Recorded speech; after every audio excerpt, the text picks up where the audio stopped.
Welcome to Naveen Tech Hub. Welcome to Python Exception Handling, the engineer's safety manual for building robust and reliable applications. In real-world software engineering, code does not fail gracefully by default.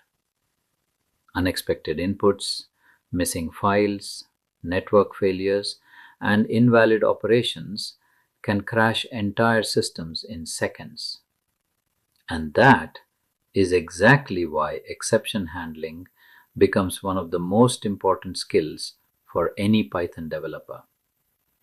Because professional software is not just about writing code that works, it's about writing code that survives failure. In this presentation, we'll learn how Python exceptions actually work, how to debug them effectively, and how experienced engineers design defensive, fault-tolerant, production-grade applications using modern exception handling techniques. An exception is simply an unexpected event that occurs while a program is running. And when exceptions are not handled properly, the application immediately stops execution and crashes. Now, in small programs, this may not seem like a big issue, but in real-world systems, a single unhandled exception can break APIs, crash services, or even interrupt thousands of users. For example, dividing a number by 0, accessing a missing dictionary key, or trying to open a file that doesn't exist can all raise exceptions in Python. But thankfully, Python gives us a very powerful mechanism using try and except blocks.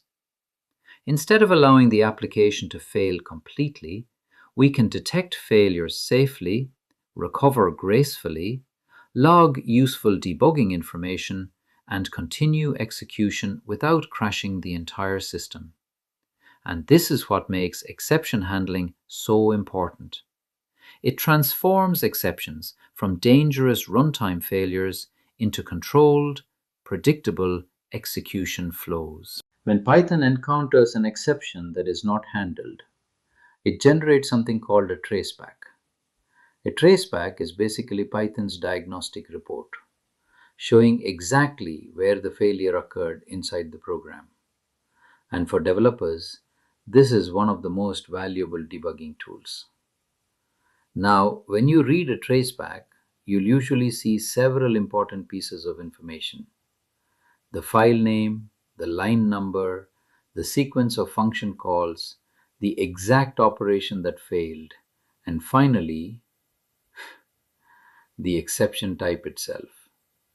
For example, if you see zero division error, Python is clearly telling us that the application attempted to divide by 0. If you see FATBVC, it means the program tried to access a file that does not exist. Professional developers spend a lot of time reading tracebacks carefully because tracebacks often provide the fastest path to identifying the root cause of a bug. And once you learn how to read them properly, debugging becomes dramatically easier and much faster. Python follows a very interesting programming philosophy called EAFP. Easier to ask forgiveness than permission. Now, what does that actually mean? Instead of checking every possible condition before performing an operation, Python developers usually attempt the operation directly and then handle the exception if something goes wrong. This approach keeps the code cleaner, simpler, and often more readable. The opposite style is called LBYL, look before you leap. In the LBYL approach, developers first check conditions manually before performing the actual operation. For example, checking whether a dictionary key exists before accessing it is considered LBYL. But directly accessing the key and catching a keyer if it fails is the EAFP. It might be as the LBYL. And in Python, EAFP is generally preferred because it aligns naturally with Python's design philosophy. It also reduces unnecessary conditional checks and helps developers write more elegant and maintainable code. The foundation of Python exception handling is the try and except block. Any risky code goes inside the try block.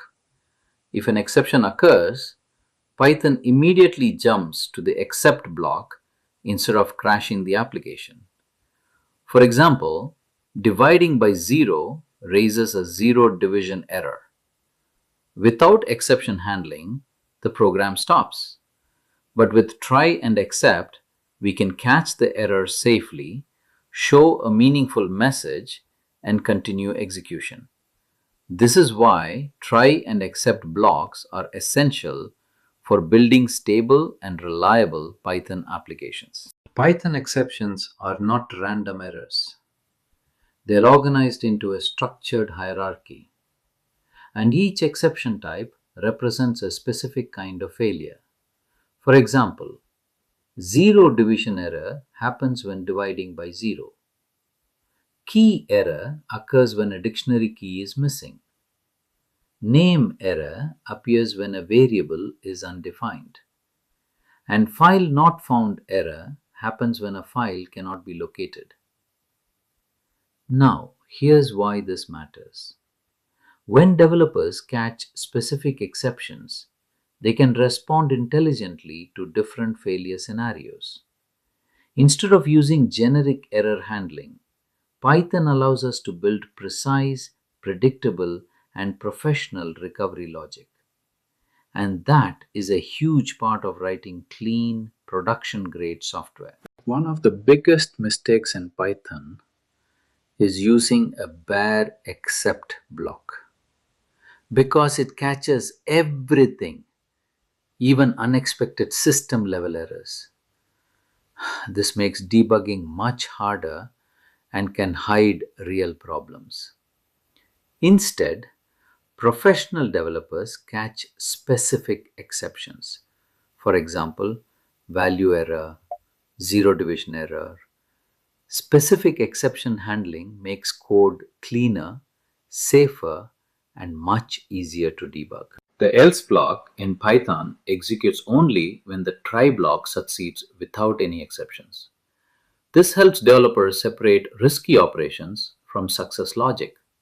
Instead of placing everything inside the try block, we keep only the code that might fail there. Then the else block handles the successful execution path. This improves readability, reduces accidental exception catching, and makes debugging much cleaner. For example, a file can be opened inside the try block and processed safely inside the else block if no errors occur. It's a small feature, but a very professional coding practice. This diagram shows the complete flow of Python exception handling. Execution always starts inside the try block. If an exception occurs, Python moves to the matching except block. If no exception happens, the else block executes. And finally, regardless of success or failure, the finally block always runs. This structured flow helps developers build applications that fail gracefully, recover safely, and maintain predictable execution behavior. And that is one of the key reasons why Python exception handling is so powerful in real-world software engineering. Sometimes developers intentionally generate exceptions using the raise keyword. This is called fail-fast programming. Instead of allowing invalid data to continue through the system, we stop execution immediately and clearly communicate the problem. For example, if a user enters a negative age, we can raise a value error instantly. This makes debugging easier, prevents hidden bugs, and improves overall application reliability. Professional developers use raise frequently to enforce validation rules and protect system integrity. Sometimes, one exception leads to another, and during debugging, developers need to preserve the original root cause. That's where exception chaining becomes extremely useful. In Python, we use the syntax raise new exception from original exception. This links the new exception with the original failure. For example, a zero division error might later become a business level error like math library error. But instead of losing the original context, Python preserves the full debugging trail. This is incredibly valuable in large systems because engineers can see both the high level business failure and the low level technical root cause. And that makes debugging much faster, cleaner, and more reliable. Modern Python introduced a powerful feature called exception groups, starting from Python 3.11. In concurrent or parallel programming, multiple tasks can fail at the same time. Earlier, handling multiple unrelated exceptions together was difficult. But exception groups solve this problem elegantly. They allow Python to collect multiple failures into a single exception object. For example, one task may raise a value error while another raises a type error at the exact same time. Instead of losing exception details, Python preserves all failures together. And using the new except star syntax, developers can handle grouped exceptions much more cleanly. This becomes extremely important in modern async applications, parallel processing, and large-scale distributed systems. One of the most dangerous anti-patterns in Python is silently ignoring exceptions. This usually happens when developers write except exception followed by pass. And this creates what engineers call a black hole because the error disappears completely. No logs, no debugging information, and no visibility into what actually failed. This can leave applications in inconsistent states and make production issues extremely difficult to diagnose. Instead, professional developers follow a much safer approach. Catch the exception, log the error details, and re-raise the exception when necessary. That way, higher level systems still know something failed. Good engineers never hide failures. They expose them clearly and handle them responsibly. This slide brings everything together into a real-world exception handling flow. First, the application attempts a risky operation like fetching data from an API. Then, specific exceptions such as timeout error are handled separately, allowing the system to recover intelligently. Next, domain-specific failures are logged properly so developers can trace issues quickly. If everything succeeds, the else block processes the response safely without mixing success logic with error handling. And finally, the finally block guarantees cleanup operations like closing network connections. This layered approach is how professional systems are built: reliable, fault-tolerant, and production-ready. Exception handling is much more than preventing crashes. It's about building reliable, production-grade software systems.